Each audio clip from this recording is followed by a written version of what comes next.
राधे राधे, जय श्री कृष्ण। आप सभी का मायरा बॉयज़ चैनल में हार्दिक स्वागत है।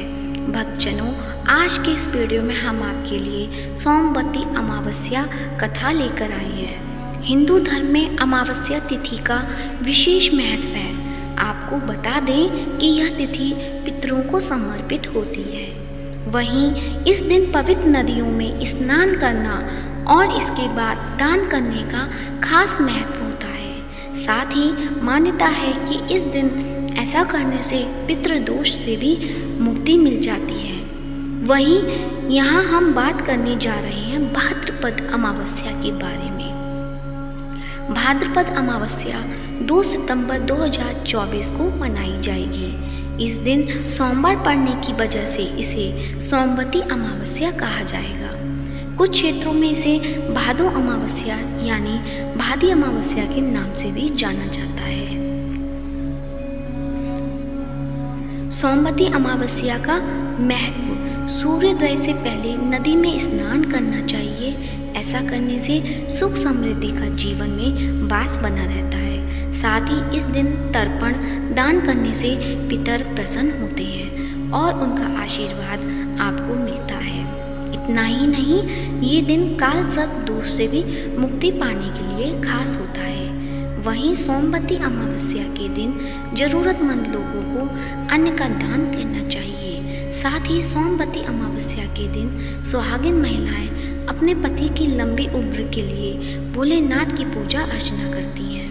साथ ही इस दिन पीपल के पेड़ की पूजा करें और जल अर्पित करें। अब सुनते हैं सोमवती अमावस्या की कथा सुनने से पहले आप सभी से मेरा विनम्र अनुरोध है, यदि आपने मेरे चैनल को अभी तक सब्सक्राइब नहीं किया है तो सब्सक्राइब करें और कमेंट बॉक्स में भोलेनाथ बाबा की जय अवश्य लिखें। अब सुनिए यह कथा।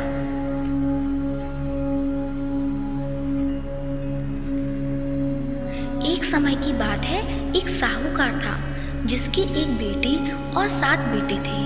उनके सभी बेटों का विवाह हो चुका था, जबकि बेटी अविवाहित थी। इस बात से साहूकार और उसकी पत्नी बेहद परेशान रहते थे। साहूकार एक साधु का भक्त था जो अक्सर भिक्षा लेने और उन्हें आशीर्वाद देने के लिए उनके घर आता था। साहूकार की पत्नी ने देखा कि साधु ने उनकी सभी बहुओं को समृद्ध जीवन का आशीर्वाद दिया, लेकिन उन्होंने कभी उनकी बेटी को आशीर्वाद नहीं दिया।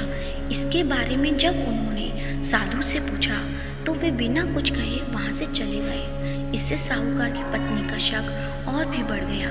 जो कुछ भी हो रहा था उससे चिंतित होकर उन्होंने अपने परिवार के एक पंडित से सलाह ली और अनुरोध किया कि वह उनकी बेटी की कुंडली पढ़े।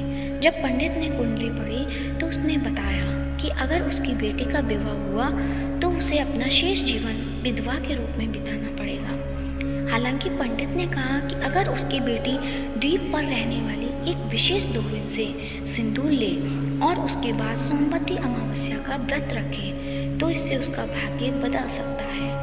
साहूकार की बेटी अपने एक भाई के साथ समुद्र तट की ओर चल पड़ी और समुद्र पार करने के तरीके की तलाश करने लगी। उस दौरान उसने देखा कि वहाँ एक गिद्ध का घोंसला था जहाँ पर कुछ गिद्ध रह रहे थे और एक सांप पेड़ पर चढ़ गया और माता गिद्ध द्वारा दिए गए सभी अंडों को खा गए, जबकि अन्य गिद्ध भोजन की तलाश में थे। सांप के इस नियमित व्यवहार से गिद्ध का परिवार तबाह हो गया था। इसके बाद लड़की ने खतरे को देखा और सांप को मार डाला और गिद्धों को उस परेशानी से मुक्त कर दिया। इससे गिद्ध बहुत खुश हुए और समुद्र पार करने और द्वीप पर पहुंचने में उनकी सहायता की।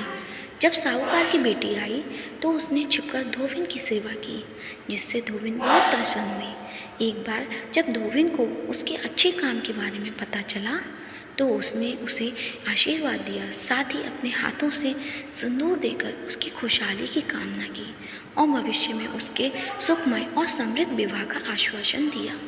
इसके बाद साहूकार की बेटी ने सोमवती अमावस्या का व्रत किया और विवाह करके सुखी जीवन व्यतीत करने लगी। बोलो शंकर भगवान की जय। दोस्तों, कथा अच्छी लगी है तो वीडियो को लाइक, शेयर और कमेंट करना ना भूलें। धन्यवाद।